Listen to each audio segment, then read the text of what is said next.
time, Maureen. You're on the spot. What's your Oh, story? okay.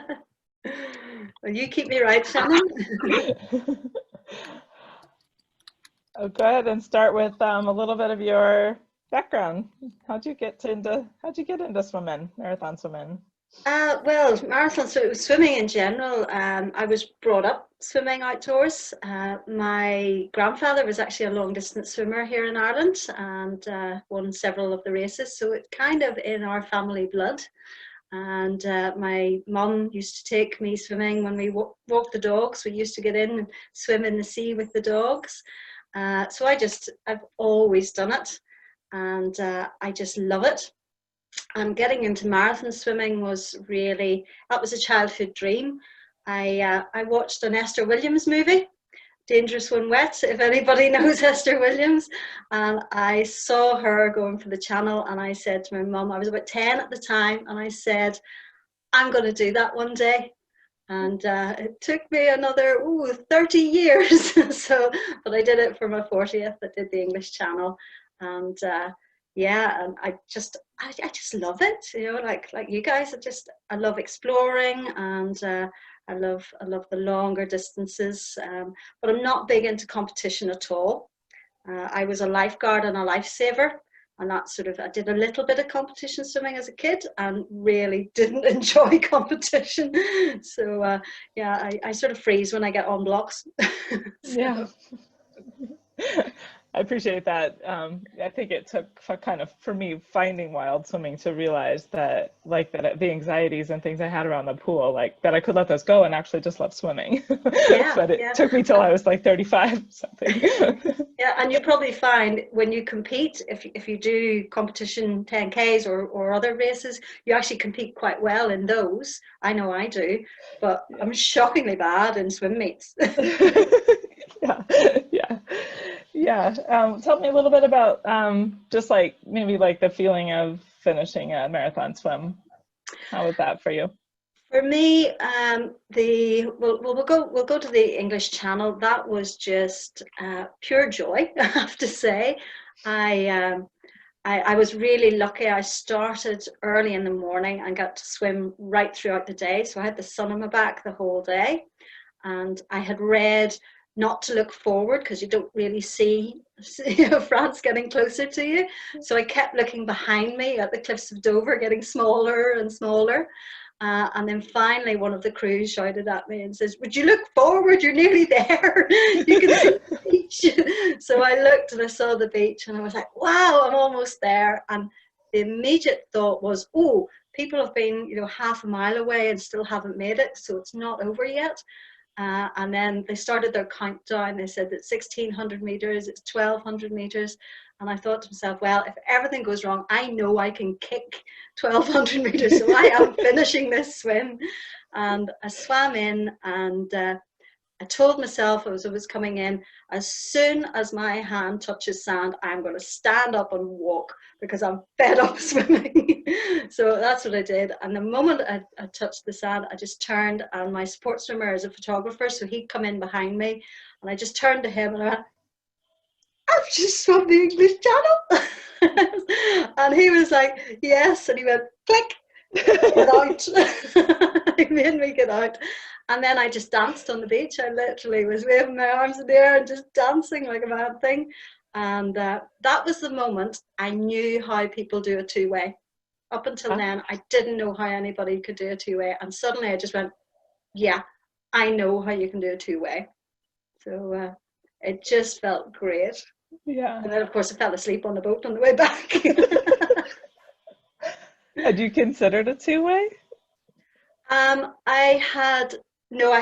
until that stage, no, I hadn't. I literally thought, how could anybody do that? I knew how much training I was doing. And at the same time, the same year, Lisa Cummings from down in Cork, I think she's Cork, she was doing a two-way, or possibly, no, she was doing a two-way. And I was just thinking, how on earth can anybody do that amount of training? But as soon as I stood on the beach, it just suddenly was open to me. If I had done the training, I could get back in and swim again. But maybe that was just adrenaline. Who knows? Yeah. Can you tell us a little bit about what the training was like for you to prepare for that? I really enjoyed my training. I've been swimming outdoors all my life, but I took up open water competition here in Ireland really only in 2006. So I did a sort of a 3K swim and then another 3K where I met Colleen Blair, the Scottish swimmer. I think you've spoken to her as well. And then the next year I said, right, I'm going to jump up and I'm going to do the 17K. And then after that, I thought, right, I'm ready to do the channel. So I really didn't have a huge amount of experience. You know, I literally went 3K, 17. Okay, let's sign up for the channel. But I love the training. I mean, I'm a swimming teacher, so I'm in the pool every day anyway. I really enjoyed getting my teeth into something really tough. And I just loved it. I had very few days that I didn't want to train. But I also thought, I'm now approaching 40 and I need to be careful of my shoulders. So I looked at lots of training plans and I read Penny Lee Dean's book and looked at her plans and sort of cut loads of it out and said, I'm going to work out my plan. So some swimmers would probably say I under-trained for it, but I felt very comfortable and I felt very, very strong. And that was, I had to keep it doable, because I'm too lazy to push myself too hard. I appreciate that. Like, you wouldn't even believe. And I think what you said really makes a lot of sense to me, just because, like, seeing what, you mean, you could just, there's some people who like look at something, okay, somebody said this is exactly what I should do, and they try to do it. But you really have to find what works for you. And I think it's really just about building those little incremental bits of confidence. And then you're like, okay, I know what it's like to push myself. And then you're like, okay, and then you just go out and you do it because you built those little bits of confidence. You can do that much, so you do a little more, and so yeah, that's absolutely very much what I strive to. Yeah. And it's not undertrained, it's perfectly prepared. yeah, and having the swims that don't maybe go as well as you'd hoped, you certainly learn from those. I mean, I had a couple of those that I realized, and it was up here that failed me. I got fed up and I just decided I didn't want to do it. Yeah. So yeah, and then that pushes you on to think, well, I can get through that, and this is just me being silly. Talk about a little bit of those ones that maybe didn't go so well. Well, the biggest one would have been Windermere two-way, and that was my first sort of fully night swim. I had done a relay swim over here in Ireland, where I'd gone in for a couple of hours at night in choppy water and loved it. But when I did the Windermere swim, I started at about 7 or 8 in the evening, so I was to swim through the night. And it just rained the whole night. It was supposed to be full moon, but the clouds were heavy and it was pitch black. I could only see the lights on the boat. I couldn't see anything else, to the point of at one point I was following one of the other boats. So they were calling me back, because on the Windermere swim, you've got rowing boats beside you with your crew. And we just sort of swam through the rain, and it was heavy rain that hurts your arm every time you recover. It's banging into you. And you go down the lake, you go swim around a buoy, and then you head back up again. And on the way back, I just thought, I'm not moving. I just felt that I wasn't moving forward. I was just sort of totally isolated. It was black, couldn't see the difference between water, land, or sky. Everything was black. I swam for about an hour and thinking to myself, right, if it gets light, I'll keep going. Or if I get to the Lilies, which are 2 particular islands, and I know it's 2 hours from there into the finish, I thought, if I get there, I'll keep going. So my next feed, the crew said, well, I said, well, where are we? Are we at the Lilies? And they were, no, can't see them. Right, no, I've had enough, can't do it, I'm not doing it. And they were like, what? You're fine. And my brother was on the boat, and he's Mr. Health and Safety. So I said our safe word, which was, I'm cold. So I said, no, I'm cold. And that was it. It was all right, got to get her out. He was getting prepared, and by the time he'd got the blankets ready, I was climbed out and into the boat, sort of sitting there looking for sandwiches. And once I got myself dried and dressed, the dawn appeared. It's just started to get light. So this maybe was about 20 minutes. And we saw the islands, the two lilies, and I was like, I could have finished this swim if only we'd known where we were.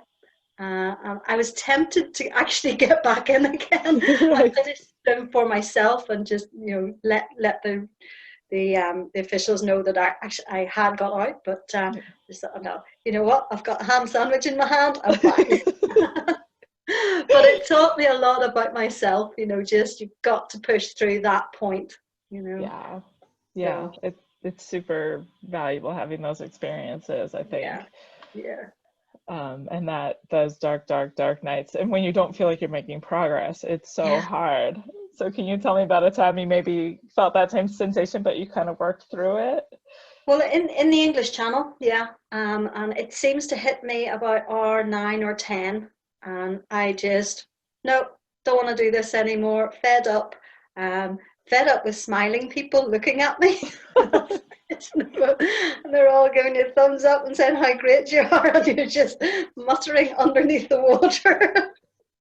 So I definitely went through that in the English Channel, and I thought, no, hang on, you've been here, you're at that 10-hour point, and you are definitely better trained than you were the year before.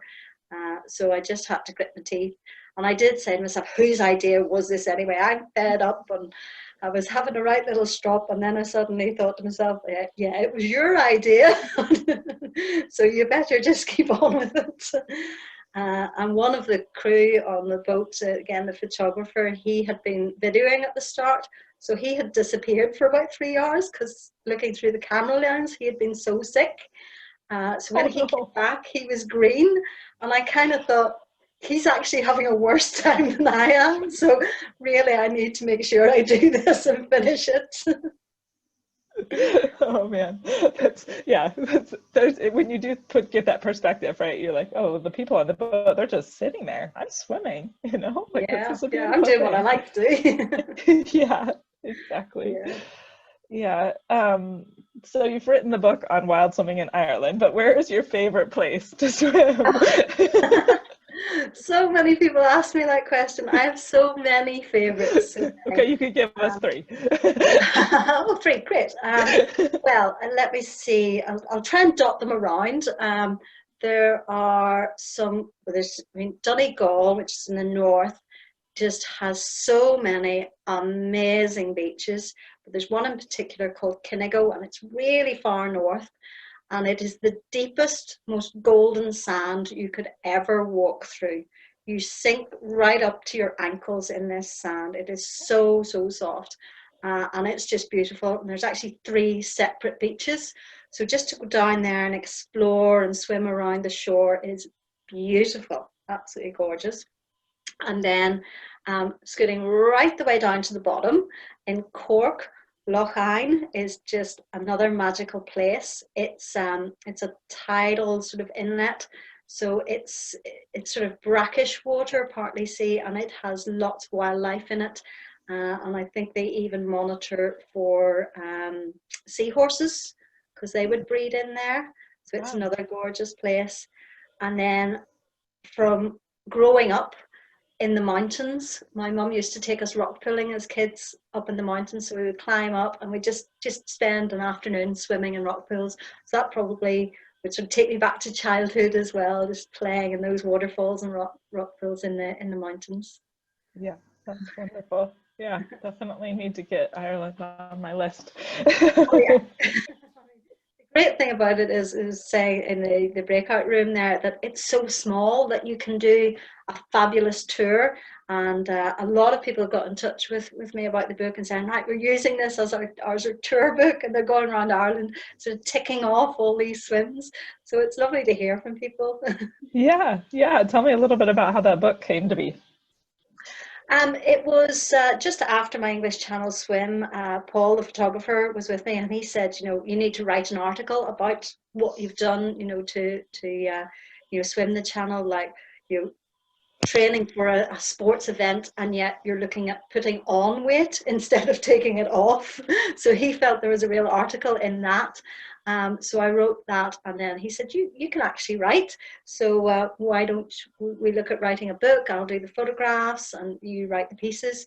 So we started out with a blog, and we then sort of pushed it out looking for a publisher, and finally got an Irish publisher. And yeah, we just have really enjoyed touring ourselves and exploring our own country, writing about it, and then to get it published was a real bonus, to be honest. Yeah.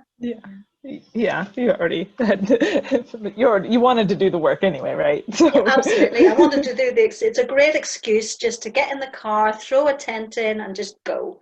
And the amount of beaches I have wild camped on, you would not believe.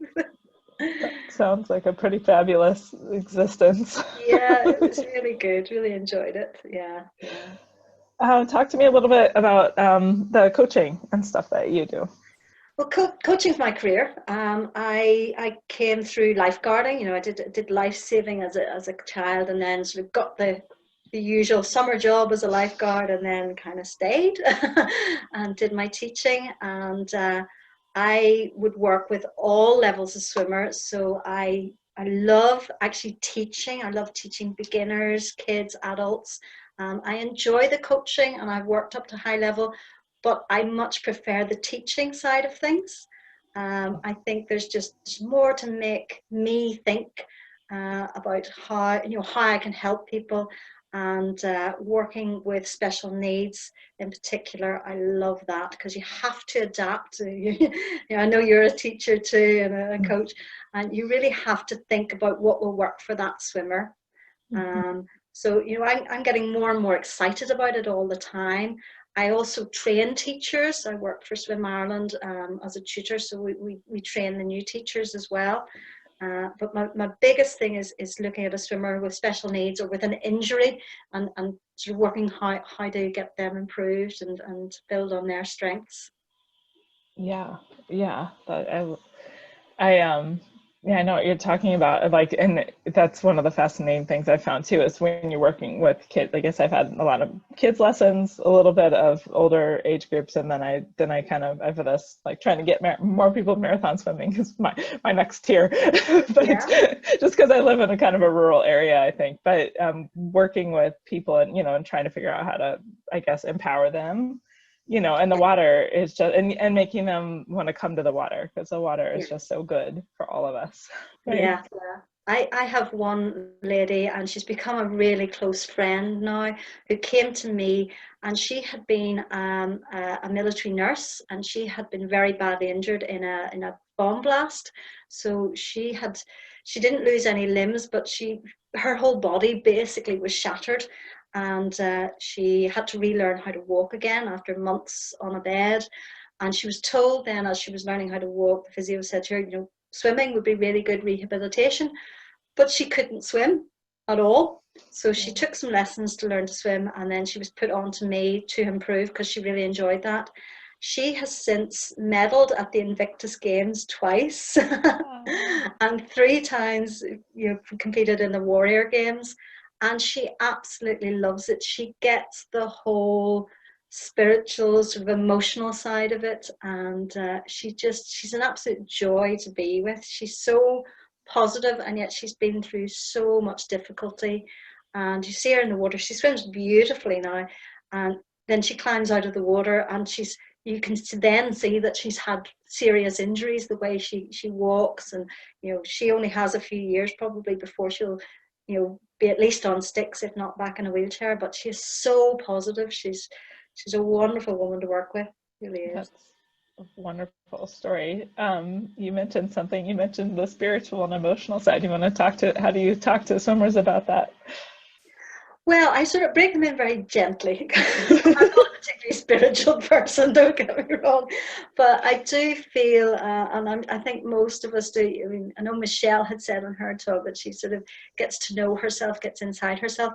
I almost feel I get into a meditative state, and I just love that, just focusing on my stroke, or focusing on the feel of the water, things like that. So it is a bit like that sort of meditation, but I'm not going all airy-fairy about it in any way at all. I know when it's cold. And I know when there's a jellyfish, and I don't like jellyfish. So, but I do love it, and I always come back to it, the kind of, wow, I'm actually out here doing this, which is the bit that really gets me, that little sort of childish part of me that goes, this is really exciting. This is an adventure. Yeah. Yeah, Yeah. and that's really what it's about for me. Yeah, that's awesome. Do you want to talk a little bit about how your like your stroke has maybe evolved as you, or if you like build distance, or I don't know, anything about technique tips or anything you want to share? Yeah, I started to kick, which I know that's something Michelle does not do, because I I was was gonna Michelle's say I observer. totally tell people not to kick. I kick. I wasn't a great kicker, and I actually, one of the girls that I would have taught with, she was more of a sprinter, so she would kick a lot, and just to save my shoulders and keep fitness, we would do Mhm. kick sets. And I remember the first time doing a kick set with her, we did 100 meters kick set, and I was busted. And she was like, come on, Mo, this just isn't right.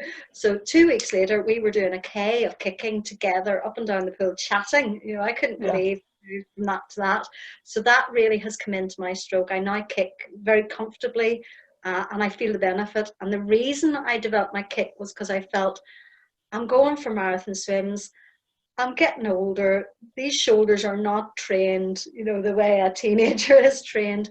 I need to save my shoulders, and the way to do that is get something from my legs. And I like the way it makes me feel. I feel strong in the core when I kick. So that was the first adaptation. And then a slight adaptation with my hand entry was the only other thing that I really focused on. I would have had sort of the old school, quite a pitched hand entry. So I flattened that off a wee bit because I had a bit of shoulder niggle. Um, and other than that, I mean, I'm constantly thinking about my stroke. And Paul swims with me, and he was a back crawler actually for Ulster. So we're always sort of looking, oh, you're doing this, and we're just checking all the time that we're trying to be as efficient as we possibly can, because when you meet people like Michelle comes over and she takes you off for a swim, and you think, that's ridiculous that she just disappears off in the distance. I want to swim that fast. So I'm constantly analysing my stroke all the time and trying to make it as good as it can be. Yeah, yeah, I hear you. That's people ask you what you're doing while you're swimming, and I'm like, I know or what you think about while you're swimming, and I'm like, I know it's hard to believe, but I actually think about like every single stroke. It's like, oh, missed that one. Okay, next time, elbows up, whatever, all that. Yeah, yeah. Did I drive my hips? Everything. How's the pandemic been for you guys in Ireland? I've been really lucky. I live in the country, in a cottage, basically in the middle of a field. So I have a big garden. My nearest neighbours are, a field away from me, which is good. They're lovely. They're really nice. But I find it's been lovely. I've been doing loads of gardening, and it's been very relaxed actually for me. I know people in the towns have had it more difficult, but as I was saying in the breakout room, Ireland has really quite a small population for the space that we have. So many people do have space, and it was lovely to be out walking on the roads and cycling on the roads at the start of lockdown. There were no cars. It was just great, and people were out with their kids and their bikes. The weather was fantastic for us. Usually it rains all the time here. It was fantastic those first couple of months, and I actually really enjoyed my enforced retirement. Yeah, I've had a similar experience, so that's I'm glad it hasn't been hard on you. Hopefully we can still get through this though. Yeah, yeah. What advice would you give to an aspiring marathon swimmer? Probably do similar as I did.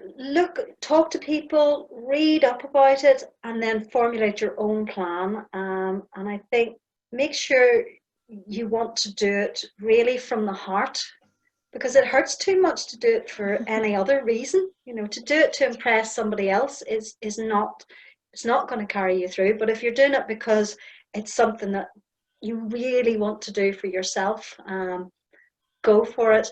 take advice or listen to advice and then interpret it your way, and be adaptable. You definitely have to be adaptable, and certainly watch out for injuries. That would be the key. I think a lot of people overtrain and don't rest, and particularly as you get older, you need to drop the training, make it quality rather than quantity, and rest. Allow your body that recovery time.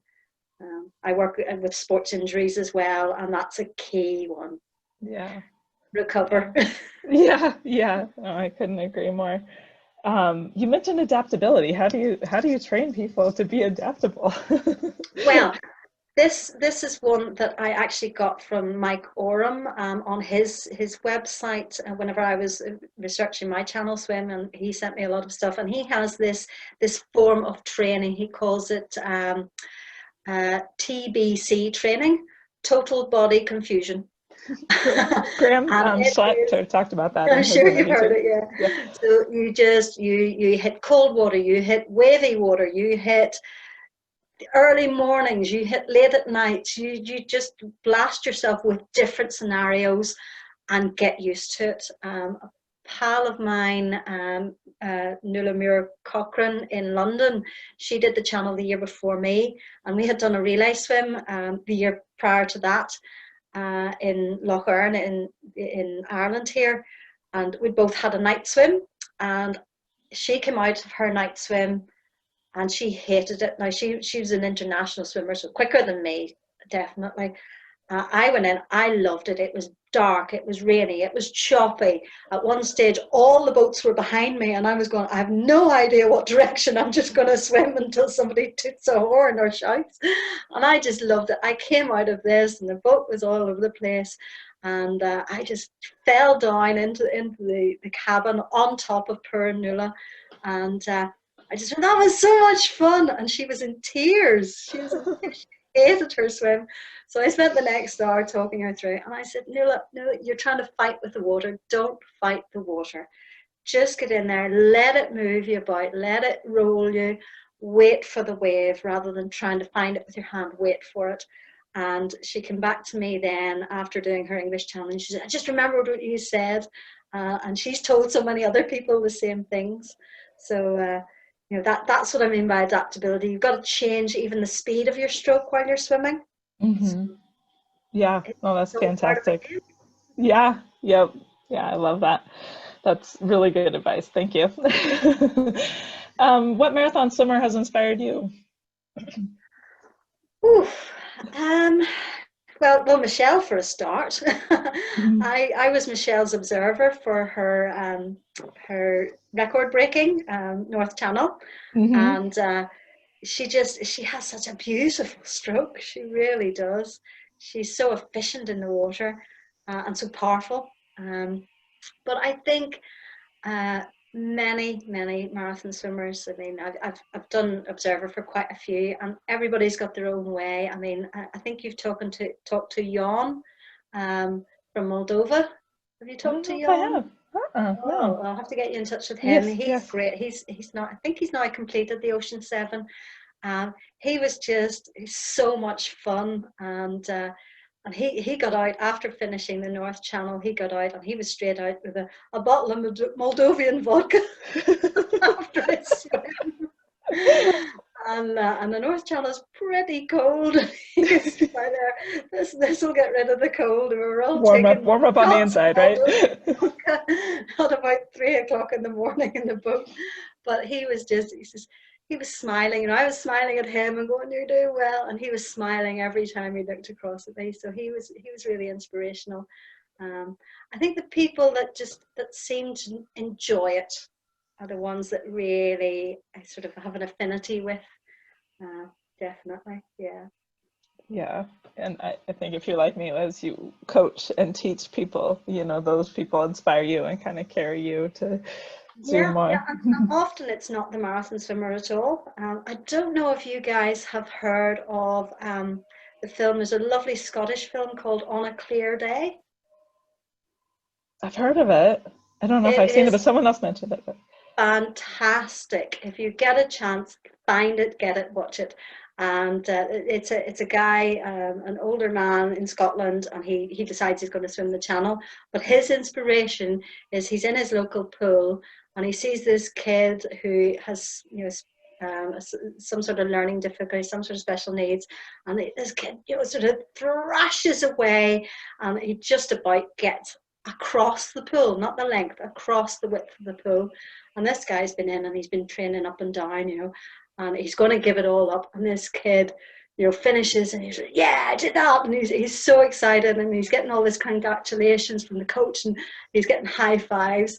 And the guy sort of stands back and says, wow, that kid's put everything into doing that width. And yeah, this is the time I'm going to change, So that, I think you can get that inspiration from any swimmer who's at any level.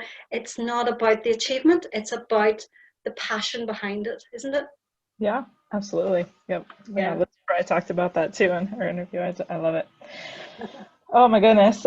There's somebody had put the link to your book in the chat, and I'll be sure and put it in the notes for the video. Oh, thank you. And yeah. So everybody go check out Wild Swimming Ireland. Yeah, come to Ireland and we'll all go touring together.